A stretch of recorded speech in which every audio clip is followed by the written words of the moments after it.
કેશોદના જૂના ગામતળ વિસ્તારમાં પાણી વિતરણમાં પક્ષપાત રાખવામાં આવતા તંત્રને રજૂઆત કરી।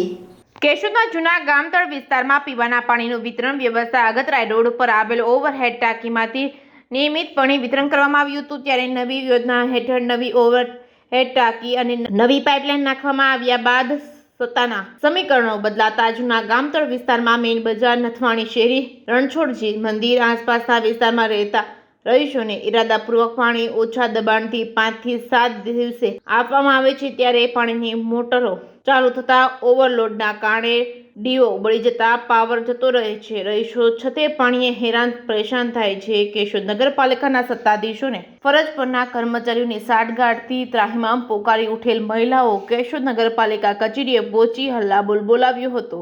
કેશોદ નગરપાલિકાના જૂના ગામતળ વિસ્તારમાં અમુક વિસ્તારમાં 24 કલાકથી પાણી આપવામાં આવતા વેડફાય છે અને અમુક વિસ્તારમાં 3 દિવસે તો અમુક વિસ્તારમાં પક્ષપાતી વલણ રાખી 5 થી 7 દિવસે આપવામાં આવતું હોવાની રજૂઆતો કરી ચૂંટાયેલા સદસ્યોના પ્રતિનિધિઓ મન ફાવે ત્યારે પાણીની મોટર ચાલુ કરી વાલ ખોલી લાગતા વળગતા વિસ્તારમાં પાણી વિતરણ કરી જો હુકમી મનમાની ચલાવે છે। કેશોદ નગરપાલિકાના પદાધિકારીઓ કર્મચારીઓ દ્વારા ગેરરીતિઓ અટકાવવા કે નક્કર પગલાં ભરવાને બદલે પાણી વિતરણનો સમય વધારી આપવાની ખાતરી આપી મહિલાઓને સાંત્વના આપી હતી। કેશોદ નગરપાલિકાના જૂના ગામતળ વિસ્તારમાં પાણી વિતરણની પાઇપલાઇન નાખવામાં આવી ત્યારે ખોદવામાં આવેલ રોડ રસ્તા ફરીથી બનાવવામાં આવેલ ન હોય છાસવારે અકસ્માતની ઘટનાઓ બને છે। કેશોદ નગરપાલિકાના સત્તાધીશો પોતાના લાગતા વળગતા વિસ્તારમાં આવશ્યક સુવિધાઓ ઉપલબ્ધ કરાવી અન્ય વિસ્તારના રહીશોની રજૂઆત સાંભળી એકબીજાને ખો આપી ત્યારે ગરીબ અને મધ્યમ વર્ગના પરિવારોને આવશ્યક સુવિધાઓ ઉપલબ્ધ કરાવવામાં આવશે કે કેમ એ તો હવે આવનારા દિવસોમાં જ ખબર પડશે।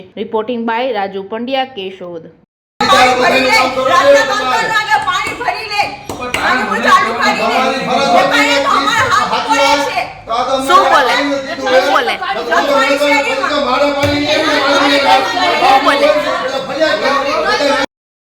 કોણ બોલે?